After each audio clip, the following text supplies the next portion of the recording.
Hello! আজকে যে ভিডিওটা শেয়ার করব সেটা কিন্তু বেশ কিছুদিন আগেকার ভিডিও। এই ভিডিওটা হচ্ছে ভেলরের ভিডিও। তো ভেলরে যখন আমরা ডাক্তারের চেকআপের জন্য গেছিলাম, সেখানে গিয়ে আমরা একটা জায়গায় ঘুরতে যাচ্ছিলাম। তো আই থিংক ভেলরে যারা গেছে সবাই জানে যে ওখানকার খুব ফেমাস একটা জায়গা হচ্ছে গোল্ডেন টেম্পল। তো জায়গাটা কিন্তু খুব সুন্দর। আমি লাস্ট বার যখন ভেলোর গেছিলাম তখন আমার যাওয়া হয়ে ওঠেনি। তো এইবারে যাওয়ার ইচ্ছে ছিল। ভেবেছিলাম যদি টাইম করে উঠতে পারি সবকিছুর মধ্যে তাহলে যেয়ে একবার ঘুরে আসাই যেতে পারে। তো যাই হোক আমাদের সবকিছু প্ল্যান মতো ডাক্তার দেখানো হয়ে গেছিল। খুব একটা বেশি কিছু ডিলে হয়নি। কারণ আমরা সমস্ত অ্যাপয়েন্টমেন্ট আগে করিয়ে খুব অর্গানাইজড ওয়েতে গেছিলাম। তো তাই জন্য আমরা একটু টাইম করে উঠতে পেরেছিলাম।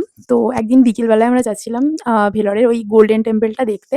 তো তার জন্য ওখানে অটো খুব মানে অ্যাভেইলেবল ইজিলি। তো আমাদের হোটেলের সামনে থেকেই একটা অটো স্ট্যান্ড থেকে আমরা অটো করে নিয়েছিলাম। আর বুক করে নিয়েছিলাম একদম যাওয়া আসা সেম অটোতেই।